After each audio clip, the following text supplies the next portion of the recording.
Okay. Are you excited for another semester of learning? Right. All right, today, I'm going to hand out your semester test. We're going to go through this. I do want these back. Don't crumble them up. Don't throw them away. I do want them back. Your actual, the actual semester test itself is in the gradebook already. It had to be submitted Monday. So you can kind of see your scores online. But I do want to go through every question to make sure you understand why did you get it wrong, why did you get it right, that type of thing. Did you get lucky? That type of thing. Okay. Signature, it'll switch by the end of the week because that's when the final schedules are going to be pumped out because you guys can switch schedules from Thursday up through, I think, through Thursday or Friday, something like that. So, okay. Cell phone, put it down. Oh, Caddy. Ouch. I was going. I don't feel so. It's fake news.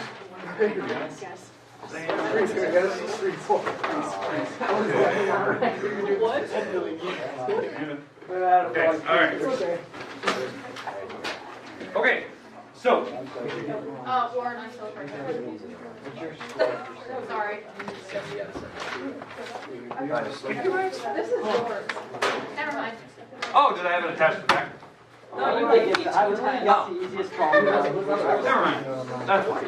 I knew I had it. I had it all separated already. All right. Hey. Okay, today we're going to go through this. Once we're through the semester test, I'm going to go through this pretty quick. We'll go through the policies. As always, I try to do that once a semester to make sure you guys remember all the resources you guys can have in here and what you can use and stuff. Because some people tend to forget over the year. All right, one, you have to simplify. You have to distribute the power of 3 to everything. Now, there's other ways to do this. Some people like simplify first, then distribute. I distribute the power of 3. When you distribute, you have to multiply. Then these numbers get a power of 3 on them, and the 5 gets power of 3. So that's what you're getting here, and you can see what I simplified it down into. Most people, they got it wrong. They wrote down the wrong numbers. They forgot to multiply. They added the powers. So you get it wrong. Okay? Some mistakes, you guys can see it. 2. You had to simplify this problem down. You can see that I did it by breaking them down into the numbers that multiply you to 16 and 54. You kick out triples because you have a cube root. And then when that number goes to the outside, it gets multiplied on the number that's out there. So this 2 that I'm kicking out gets multiplied on the 5, makes it 10, and then there was 1, 2 left over. The 3's get kicked out, and so they're on the outside, but the 2's locked on the inside. And then you can add the leading number up front together. That's how you add radicals. You just add the leading number. Okay? All right, if they have the same radical. Okay, 3, all real numbers. You can use any x. The range, bottom up, it's from negative infinity up to 4. If you had that automatically switched around, like 4 comma negative infinity, it's wrong. It is written incorrectly. You do need a bracket, all that good stuff. You might have got lucky, but I think I was checking for brackets. I think I did anyway. And a parenthesis? Yep. Now, x-intercepts. Okay, x-intercepts. It was hitting negative 4 and positive 4. Now, I don't know if you gave me the coordinates or if you just gave me the actual numbers. If you put like this, you had to put the plus. If you put a comma between, I would have counted that wrong. Intercept, a y-intercept, there's only one. Minimum spot, the relative min is at 1. Okay, this is the relative minimum. Now you can either just call it the number 1 like I did, or you can call it the coordinate 0, 1. That's a relative min is a valley. This problem does not have an absolute. Okay, you would not say negative infinity. Negative infinity is not a number; it's a direction. So I count that wrong. Maximum, there is an absolute max, which is the absolute max is that negative 2, 4 or 4, if you want to call it that. The relative max is at 2, 3, 2, 10. But these are your absolute and relative max and min. You cannot say infinity, but those are your 2 absolutes. There is actually 2, even though there's a little camel hump, that is still a relative max. It's not the absolute tallest point, so you have to name them. Okay? All right. 4, you have to find the area. You can see how I did it. I multiplied the dimensions together. Then I subtracted the 2. When you subtract, you do have to distribute the negative sign. So that's where I'm getting these negative signs back to you. You do have to distribute the negative signs back, and it does simplify to see what so you get what I have here. Okay, 5. Okay, you have to factor this in completely. The first thing, I take out the common factor, and notice I only pull out an x, like a 5x. I had somebody tell me you can pull out a 5x squared. So it was a simple mistake. They're going too fast. Because there's only one X. So there's only one x on that 45, so you can only pull out one. Then you have a difference of squares in the back, so I factored that up, and that's what you get. Okay. 6. It is a differential quotient. It still boggles my mind that people couldn't follow the directions I gave on this the practice guide. That you have to take this function and plug the x plus h into all the x's. There, if there is an x, you plug in x plus h, and then you have to subtract the original. I still had people like putting the plus h in the back and all this stuff I kind of warned you you're not supposed to do. So you have to FOIL this together, you have to distribute this, and then in the back I distribute the negative sign to the back, and then you combine like terms. Anything that doesn't have x's or h's should go away, which you can kind of see here. And then the last step, divide everything by h to know that you did it right, and there's your answer. Okay? Moving on. Some people didn't read the instructions, and I kind of warned you on test and practice test day, you had to read the instructions. You had to write in point slope form and get it to standard. And I warned you that on test Yeah, days. if you wouldn't have said that So- like pretty aggressively, I would have got it. Yeah. So, Thank you, Mr. you have to get it to standard. Okay? So, how do you do that? You define slope, which is 1. It was one over 1. So I plugged that in. I picked one of the coordinates. I just happened to pick the 1, -1. I thought that was the easiest one. So then when you do is you distribute the 1 through, that was my slope. And if you use the 3 over 3, fine. Or whatever it was. Yep. And then what you have to do is after you distribute the 1, you move this 1 over to make -2. And you move this x over to make negative. Now some people like move the y with the 2. It's fine. This is what the standard form should look like. Or some multiple of it. What do you mean by multiple? If you didn't have this exact thing, because maybe you didn't move the x, maybe yours was 1x minus y equals 2, because all your signs were different. That is a multiple. Maybe you had 2x, 2y, or sorry, negative 2x plus 2y equals -4. That's a multiple. It is still the same function. Okay, because some people did that if they picked the other coordinates and whatnot. So they would have got different numbers than I would have. Okay? All right. Well, there you go. Okay, and I was checking to see, did you do your right math? Some people like messed up here because they forgot when they subtract this one across, they forgot to get -2 here. Simple mistakes. Okay? All right, 8. You had to add and subtract and multiply and divide these things together. You can see how I did mine. I think the only mistake that I saw some people make, they didn't distribute correctly. And on the division problem, somebody had this accidentally switched, it was upside down. So, it was a simple mistake, okay? But on that problem, the exception was actually removable, but it is still an exception in the domain, okay? Even though it did remove itself. So some people said it was all real numbers. It does have an exception. Okay, number 9. Okay, number 9, you plug in the 1 and the h, you either get 4, you take the 4, you plug it into the g function, because this is the number 4. So you plug 4 into the g, you get 15, and then you take 15 and plug it in f, and you get 25. And I warned you if there's no negatives, you just plug it into the x's and you just find your answer. Your answer in the very end was 25. I had somebody tell me there's a bunch of variables. I warned you on practice test day and test day, it should be a digit, a number. Okay, all right, 10. Synthetic divide, long divide, I don't care how you do it, but you better get the right answer and you better plug in all the x's back in. I think most people got it. It was one that it's one that's pretty straightforward. The only tricky part back there was a 0 in there. So keep that in mind. Okay, 11. 11, you had to find the possible roots. So you can see how I did mine, how there was, 6, 12 different numbers there. Okay, so I plugged in one of my numbers. I just happened to pick -3. So when I picked -3, it worked. And then I divided it out, and it got me to my remaining, what they call the reduced polynomial. And then when I factored this thing apart, it gave me my other two numbers, which is 1 and 4. So these are my actual roots that worked. It just happened to pick, I just happened to pick -3. I picked the negatives first. Usually I never do that, but I just happened to do. So that was the number that I knew that worked. Wait, didn't you just do the thing where you make 3 polynomials and factor them together? So Yeah, but I actually just factored this apart because I made this so long ago. I didn't remember what numbers I multiplied together. So I had to actually do it all out. All right, 12. This is a hyperbola. If you read the instructions, it's not an ellipse. If you did the ellipse, automatically missed 3, I think. Right off the top. I missed 2. So, all right. Now, hey, if you missed 2, it's probably because I think you at least got like The center right? You got the center right, and then you got 2 of the numbers right. Yeah. So, all right. But you had to have the center. you had to go horizontal 3 spaces, and then you had to find the foci. And what most people miss if they had the ellipse, they had the wrong foci formula because they had these two switched. So you would have got a different number than I did. So your foci would have been in the wrong spots. And the other thing is people would have went up and down, and you didn't need to do that. You would have to find the asymptotes, and so that was the other point you missed. Okay, so it was just kind of an automatic. I picked this one, and I kind of warned you. You had to notice what type it was. And on practice test days, I was trying to stress what I could put there. I tried to stress it. 13. I warned you it was going to be a parabola. You guys knew what type it was going to be. You did have to complete the square to that problem. So when you factor out the -1, and you take half the middle squared, you take the 16, you take it times -1, you put that on the other side.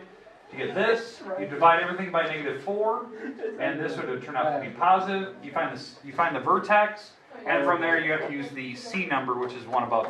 Some people automatically missed a bunch of points because they got the wrong C number, or they completed the square incorrectly. So, yeah, I had some of those. That made me laugh. You did not. All right. You cannot read that. Okay. All right. We good? Okay, I'm going to walk around in the class. They're mine. There it is. He is the captain now. You'll get these back. You'll get to keep them forever. I'm so happy to have you. I'm going to laminate this. Then I'm going to die with it. Okay.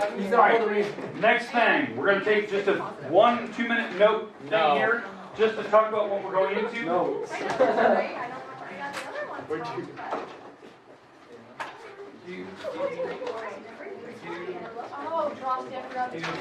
All right, so let's talk about what we're going into. Okay. I'm really athletic at basketball. All right. Get rid of this.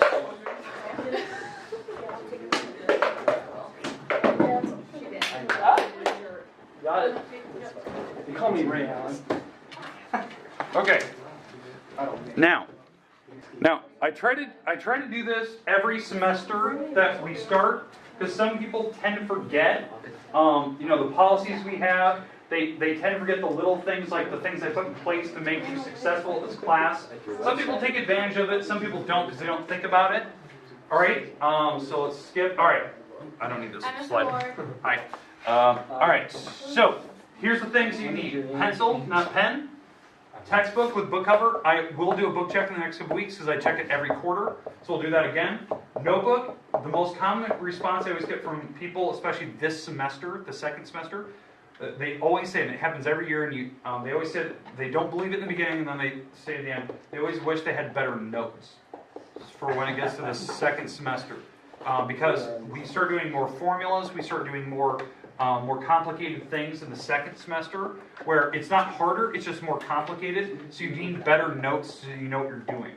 I always get it near the end, they always say that they wish they took better notes. Even the people that say, I never take notes, they always wish they did in the second semester. Calculator, some form, and then your Chromebook or some form where you can check your grades online or the website that I have. Okay? Now, textbook. We're going to check this in the next couple weeks. Near the end, especially seniors and whatnot. This is a very expensive book, for being older. It is still expensive. This is like the minimum price it will be if you lost it. Because on Amazon, if more schools start buying it, they jack up the prices. So this price probably goes up from here. So just keep that in mind. This is something, if you're going to replace it, I charge you bare minimum probably that. So keep that in mind. Okay. I think last year I had somebody, at the end of the year, I had one of my seniors lose the book. I think it was $114. At the end of the year, because Amazon started jacking up the prices near the end of the year. Because they knew that's when schools buy them. So keep that in mind. It was expensive. They lost their book. Don't forget it. The reason why I check it every quarter is to see where you put it, because you can think back, okay, did we go on vacation? Did we go to my family's? Where did I have it? Okay? It's a lot of pages. Here's the chapters we're going to cover. We are still going to get through chapter 4 here, chapter 5, and then I think we jumped to chapter 6, and then we go to 11. So there's still quite a few chapters we have left, so keep that in mind. We have about 4 or 5 chapters left. Hey! Bless you. Now, calculators. This is one of the semesters you will want to have one if you don't already. These are stupid. these are the good ones. Even though I'm telling you need a calculator, bring one from home. Don't go out and buy these Don't use stupid that crappy ones. Casio. You will need them, even though I already have 10 Cross back out that one there. at the top left. Casio's the way to go. So Just just the dumbest calculator ever made. so Like those little you ones need that them though, only and you need to know how to fly use them. better. So because this semester we have a lot more formulae than normal. Okay. All right. Expectations. The big thing I always cover every year. I'm not worried about it for you guys, but this one could be a big one for just the size of this class compared to the other class. Quiet learning environment. Okay. You guys don't have a problem with this. You need to challenge yourself. This is an upper level math course. It does get challenging at times. Stay with it. I hate the excuse of like, I just don't know how to do it. Or word you never taught us that. I teach you this stuff every single day. Whether you're paying attention or not, I'm going through stuff. So you need to challenge yourself to make sure you're figuring it out, especially on the homework and whatnot. Okay? Hags points, he wants us to cover these every quarter. Be here, be on time, 4th period of the day. You shouldn't be late anyway. Do the right thing when you walk in. You know what you're in here for. You're in here to learn pre-calc. Some people need to have quiet in here. It's going to get hard some of these days. Do your best. That's all I can ask, and be yourself. Okay. Now, disruptive behavior. I don't tolerate it. Just keep it to a bare minimum. This class got a little rowdy near the end of last year. Let's keep it to a minimum at least. Homework, expect it to be completed before the next class. The big thing about the homework, I don't want it turned in when I'm at basketball at the end of the day and you're slipping under my door. Try to get in on the due date when it's due in class. Don't wait till, if homework's due Thursday, don't wait till Wednesday night to start it. Because you're not going to figure it out. You're going to have to watch the videos. You might not get it. Try to work on it the days I give you time in class. Some people don't take advantage of that. Because I can answer questions. Textbook, senior arrangement, well, I got to do senior arrangement at the end of the week. Cell phones is the one I want to cover. You need to start putting them in the caddy. It's becoming very apparent. Some people are not, and that you're on it every day. You need to start putting it in the caddy, because from now on, if I say cell phone and I say your name, I want it. Don't argue with me. Come put it on my desk. Because I'm going to start doing that more and more. Because some people, they have just no fear, and they're just checking things in the middle of class, and I can see it. Okay, so from now on, if I say your name and cell phone, you're walking up here. If you want to argue, you can go to the office. They can argue with you in there. Okay? And I won't give you a second option. You have to turn it in. Okay? All right, so put it in the caddy. It's not hard. Forget about the phone for 1 period. Okay? Some people are way too dependent on it, and it's getting very bad at the end of last semester. Okay? Disabilities challenges, let me know. Some people prefer the front, some people prefer the back. You gotta let me know. Okay? Cheating, not tolerated, I don't worry about for you guys. Homework policies. 2 to 3 assignments a week. You guys know the drill. Late work. You can always redo homework as long as you turned it in previously. Now, LIs. LIs have to be turned in before the unit test. After the unit test, if it's a late assignment, I don't take it. You need to start getting them in on time. Okay, you can always redo it if you didn't like the score, but if it's not turned in, you don't get to redo it. I had a couple people in the last semester that did fail my course. And now they're going to have to retake it next semester, or next year. Even though they have to finish second semester, they have to retake it again. The whole year? Yep, because they already failed. So, and it came down to, homework. They didn't turn in late work. Yeah. You failed. Okay? Wait, All right, test policies, you can always retake tests once. Some people took advantage of this, some people didn't. I always give you the better of the 2 scores. Keep that in mind. With homework, you just make fixes on the original and turn it back in. It's pretty easy. Okay? Quizzes, if we do a pop quiz, we haven't really done any of these this year. For pop quizzes, we don't retake a pop quiz. I don't really do that. I'm not that kind of guy. At least I like the big tests you can retake. Okay? All right. Grading policies, you guys know the A's, B's, and C's. Anything below 60 is automatically failing, but notice I don't go down to 1. You do have to turn in late work. Even if it's worth anything or not, you still have to turn it in. If you don't turn in late work, you may not have a chance of passing. Especially seniors, you need to worry about that. Okay? Semesters, quarters, 40-40-20 rule, just like always this semester. Gradebook, there's 3 policies. If you notice, my homework's 55%. You will not pass my course without doing homework. You can't pass. You're already below 50%, you're already below this. You can't pass my course without doing homework. You're above 1. Okay. Now, test quizzes 40% and then 5% because we will do some projects this semester.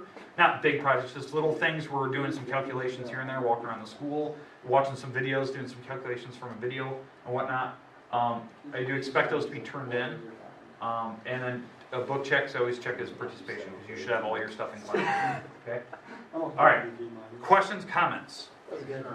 Okay, I'd like to cover that one more time. Remember, use the website. Some people don't take advantage of that. Mr. Ward, I don't know, kidding about. Okay? Because I do have all the videos there every single day.